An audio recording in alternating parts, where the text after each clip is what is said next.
ერგნეთში ინციდენტების პრევენციისა და მათზე რეაგირების მექანიზმის მორიგი შეხვედრა გაიმართა. საქართველოს ცენტრალური ხელისუფლების წარმომადგენლებმა შეხვედრის მონაწილეებთან ერთად ის ინციდენტები განიხილეს, რომელიც ოკუპირებული ცხინვალის რეგიონის მიმართულებით საოკუპაციო ზოლსა და მის მიმდებარე ტერიტორიებზე ბოლო რამდენიმე კვირის განმავლობაში დაფიქსირდა.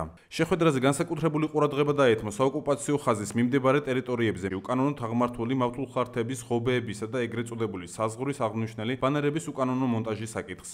ჩვენს დღევანდელ შეხვედრაზე ვისაუბრეთ ბოლო პერიოდში დაფიქსირებულ ყველა მნიშვნელოვანი ინციდენტთან დაკავშირებით. განსაკუთრებული ყურადღება ცხადია დაეთმო ივნისის თვეში შიდა ქართლის მიმართულებით საოკუპაციო ხაზზე ბორდერიზაციის უკანონო პროცესის გააქტიურებას ჩვენი შეფასებით, რომელიც კაფეოთ იქნა დაფიქსირებული მონაწილეებთან, ბორდერიზაციის უკანონო პროცესი არა მარტო ზღუდავს ადგილობრივი მოსახლეობის ფუნდამენტურ უფლებებს, არამედ პირდაპირ პროპორციულად აზიანებს უსაფრთხოების გარემოს ადგილზე.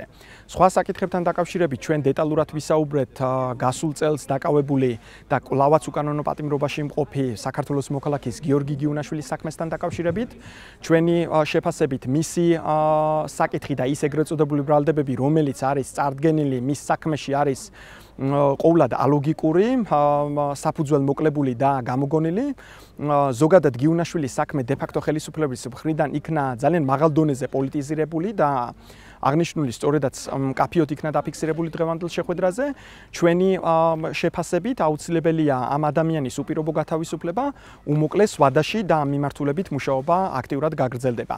გარდა აღნიშნულისა, ჩვენ ასევე ვისაუბრეთ 2014 წლის 4 ივნისს ოკუპირებულ ახალგორში უგზო-უკლოდ გაუჩინარებული საქართველოს მოქალაქის დავით ბაშარულის საქმესთან დაკავშირებით, რომელიც უკვე 2015 წლის 4 იანვარს გაურკვეველ ვითარებაში გარდაცვლილი იპოვეს ოკუპირებული ახალგორის სოფელ დოლიანის ტერიტორიაზე.